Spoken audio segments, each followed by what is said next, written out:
Alright, I'm gonna be honest. I've been meaning to make a video on these subjects for about 2 years now, but I just never got around to it. So I don't know about you, but I like all things scary and disturbing, and what I'll be sharing with you today is nothing short of that. So I decided instead of making a video for each topic, I'm just gonna combine both of them into one video. And with that being said, let's get into it.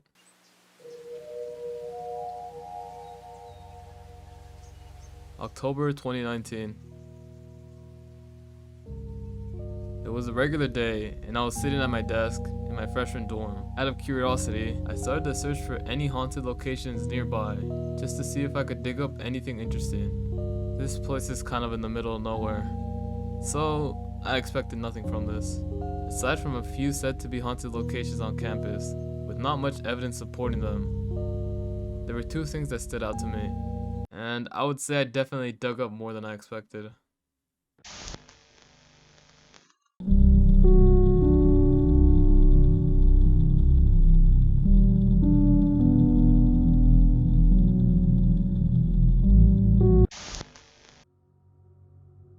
March 28, 1890. The day WSU was founded. They constructed a tunnel system under the campus to connect each building. Its purpose was to keep each building heated during the cold winters. Today, those tunnels are no longer in use. They were just left there, abandoned. And this leads to the question, what do they look like now? Let me show you. February 17, 1997. Footage of people exploring the tunnels. A group called Molnet has footage of them traveling through the tunnels. This video was uploaded in 2006 by the person who recorded the video. In the video, he states that they visited the tunnels multiple times.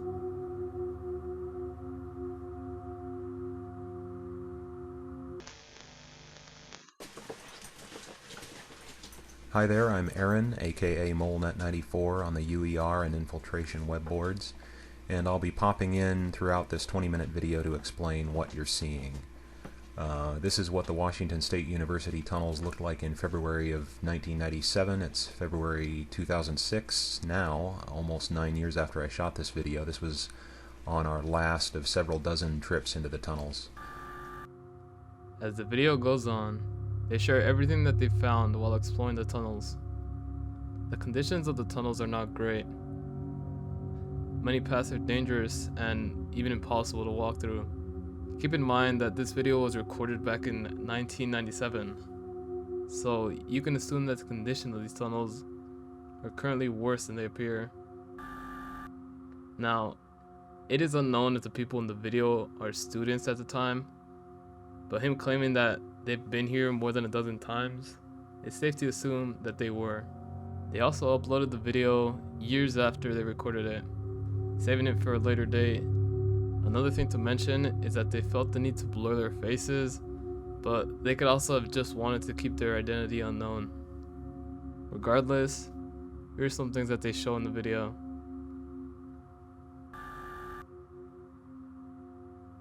A flooded path.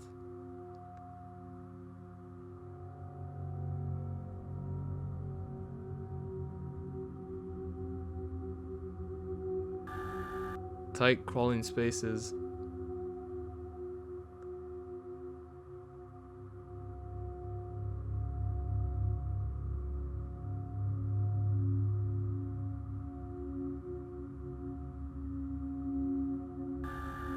Dark paths with wires all over the place.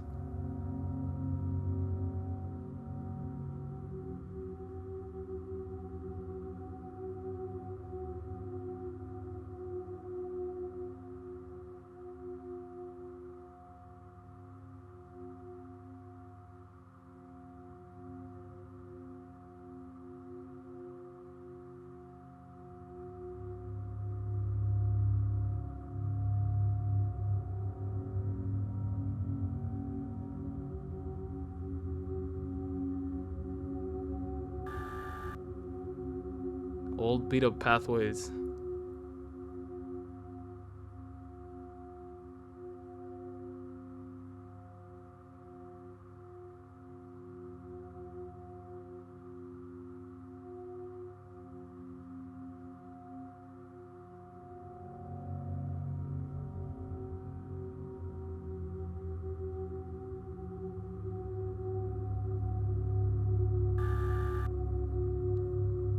A cat cemetery.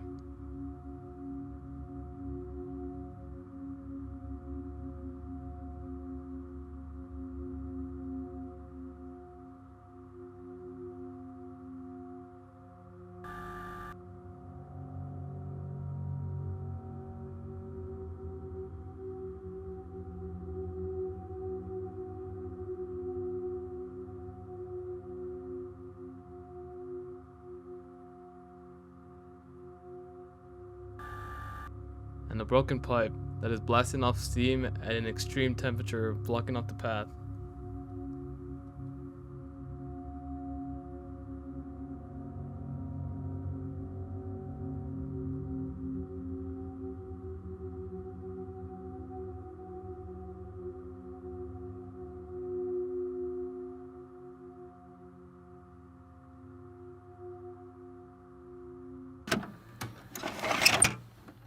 This is the only footage I've found of people exploring the tunnels and talking about the subject, and it seemed like it all died out until 2013. A user by the name of Organized Chaos 6 made a post on the WSU Reddit. Tunnels. Hypothetically speaking, if someone were to want to go through the underground tunnel system on campus, what would be the best point of entry? And in the comments, it seems like there's a lot of people that had information on the tunnels. But if you keep scrolling, there's something that stood out to me. Hypothetically, my buddies and I spent a lot of 2005 to 2006 exploring down there. You can find a map and other info here. And when you click on the link, it leads to nothing. Now I don't know if this person has any connection with MolNet, but it seems like this site stored all the information that they found while exploring the tunnels. Another post by Zandyman. I don't have to be hypothetical. I was allowed to be there. Looked for IT, IS, during the conversion from coax to Ethernet, campus-wide. Lots of buildings have access, but they both take access to restricted parts of buildings and then lock doors. We got hassled very badly, and we were seen through the grates, chased down by cops, even though we were allowed to be there. The expulsion, I can't verify, but criminal trespass charges were definitely threatened. You see, the reason why it's difficult to gather information on this is because anyone that is found down there will be charged with trespassing, and if they are a student, they could risk being expelled from the college.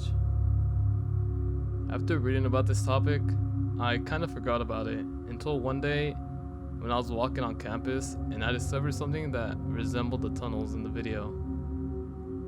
It was a bit difficult to record because people in cars were going by and I didn't want to look suspicious out there, so this is what I got.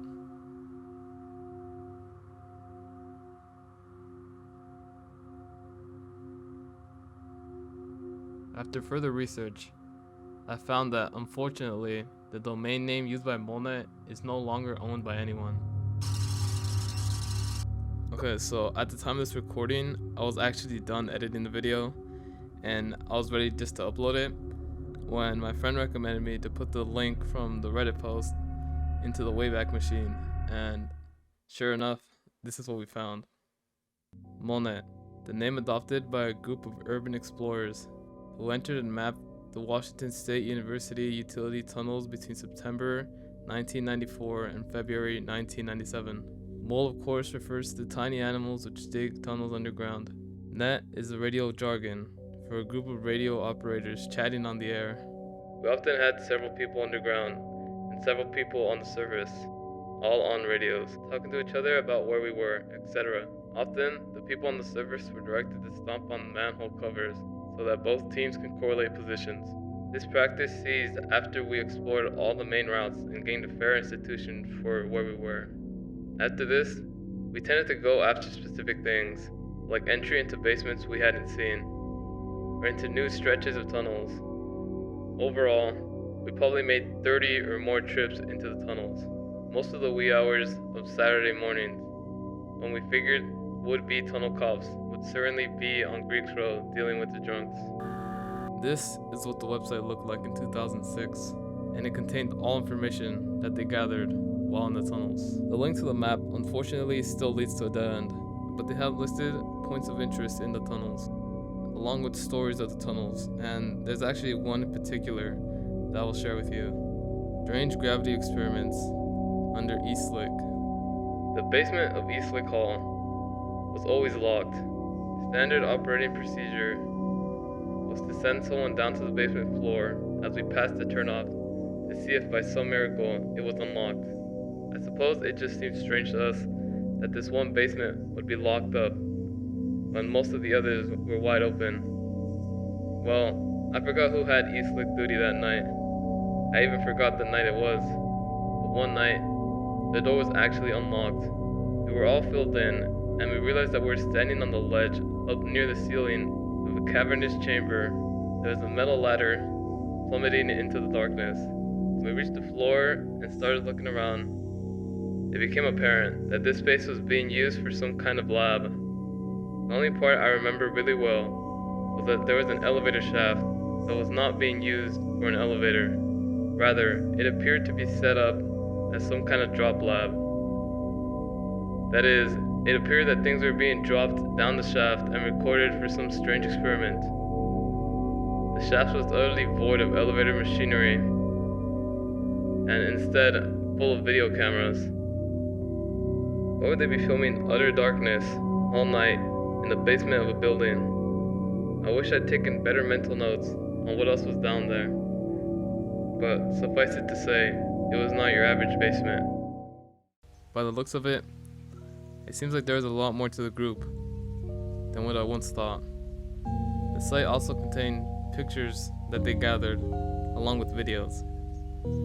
Even though we will never hear from Molden again, I'm still grateful that they shared this with us. Just knowing that there's an abandoned tunnel system under a place where you attend regularly would make anyone want to know more.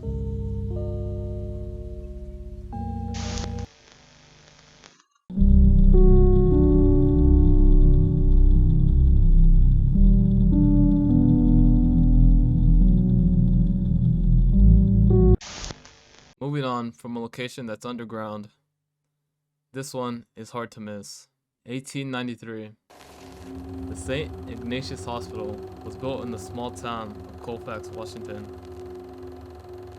At first glance, I thought this was just an old building that people claimed to be haunted. You know, you probably had a few of these growing up. A couple buildings that you thought were haunted because they looked abandoned. But this one was different.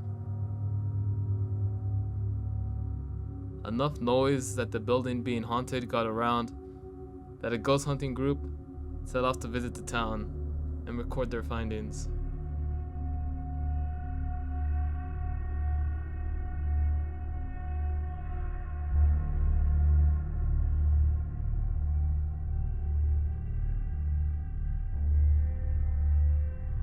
Watcher, a YouTube channel with over 2 million subscribers, set off to explore the hospital.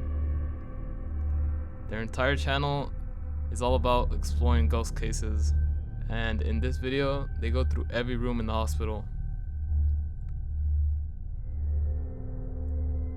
While in there, they notice some strange occurrences in some of the rooms.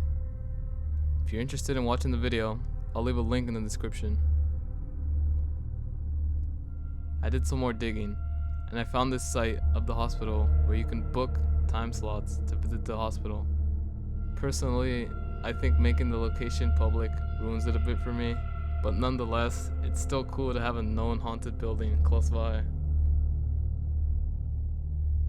I was planning on going more into depth on the subject, but honestly, there's not much else that I find would be interesting to talk about. So, if you're ever bored, I recommend looking up information around your area. You never know, you might find something that catches your eye. And with that being said, thank you for watching the video. I hope you'll like the video because honestly, I really enjoyed making it. Have a good rest of your day, and I'll see you in the next one. Peace.